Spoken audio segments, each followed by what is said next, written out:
Albert Einstein once said, everybody's a genius. But if you judge a fish by its ability to climb a tree, it will live its whole life believing that it is stupid. Ladies and gentlemen of the jury, today on trial we have modern day schooling. Glad you could come. Not only does he make fish climb trees, but also makes them climb down and do a 10-mile run. Tell me, school, are you proud of the things you've done? Turning millions of people into robots, do you find that fun? Do you realize how many kids relate to that fish swimming upstream in class, never finding their gifts, thinking they are stupid, believing they are useless? Well, the time has come, no more excuses. I call school to the stand and accuse him of killing creativity, individuality, and being intellectually abusive. He's an ancient institution that has outlived his usage.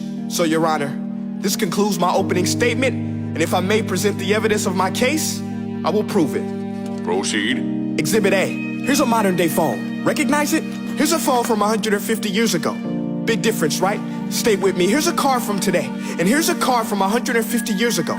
Big difference, right? Well, get this. Here's a classroom of today, and here's a class we used 150 years ago. Now, ain't that a shame? In literally more than a century, nothing has changed.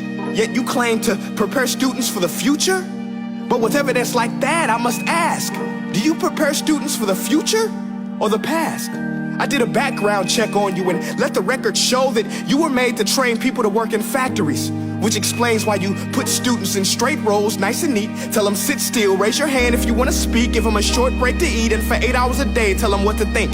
Oh, and make them compete to get an A letter which determines product quality, hence grade A of meat.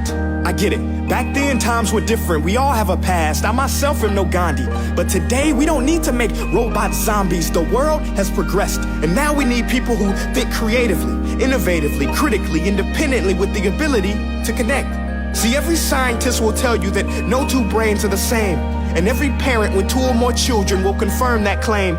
So please explain why you treat students like cookie cutter frames or snapback hats, giving them this one-size-fits-all crap. Watch your language. Sorry, Your Honor, but if a doctor prescribed the exact same medicine to all of his patients, the results will be tragic. So many people would get sick, yet when it comes to school, this is exactly what happens, this educational malpractice, where one teacher stands in front of 20 kids, each one having different strengths, different needs, different gifts, different dreams, and you teach the same thing the same way?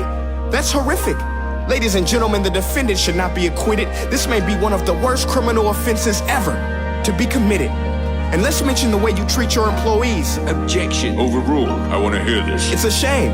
I mean, teachers have the most important job on the planet, yet they're underpaid? No wonder so many students are short-changed. Let's be honest. Teachers should earn just as much as doctors, because a doctor can do heart surgery and save the life of a kid. But a great teacher can reach the heart of that kid and allow him to truly live. See, teachers are heroes that often get blamed, but they're not the problem. They work in a system without many options or rights. Curriculums are created by policymakers, most of which have never taught a day in their life. Just obsessed with standardized tests. They think bubbling in a multiple choice question will determine success. That's outlandish. In fact, these tests are too cruel to be used and should be abandoned, but don't take my word for it. Take Frederick J. Kelly, the man who invented standardized testing, who said, and I quote, "These tests are too cruel to be used and should be abandoned." Ladies and gentlemen of the jury, if we continue down this road, the results will be lethal. I don't have much faith in school, but I do have faith in people. And if we can customize healthcare, cars, and Facebook pages, then it is our duty to do the same for education, to upgrade it, change it, do away with school spirit, because that's useless. Unless we're working to bring the spirit out of each and every student, that should be our task. No more Common Core. Instead, let's reach the core of every heart in every class. Sure, math is important, but no more than art or dance. Let's give every gift an equal chance. I know this sounds like a dream, but countries like Finland are doing impressive things. They have shorter school days. Teachers make a decent wage. Homework is non-existent, and they focus on collaboration instead of competition. But here's the kicker, boys and girls. Their educational system outperforms every other country in the world. Other places like Singapore are succeeding rapidly. Schools like Montessori, programs like Khan Academy, there is no single solution. But let's get moving, because while students may be 20% of our population, they are 100% of our future. So let's attend to their dreams, and there's no telling what we can achieve.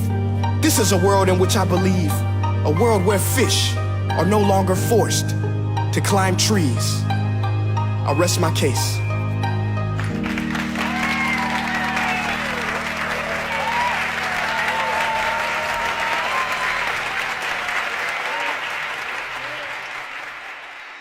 Hey guys, my name is Prince EA, and I want to say thank you so much for watching my video. But now, I want to know what you think.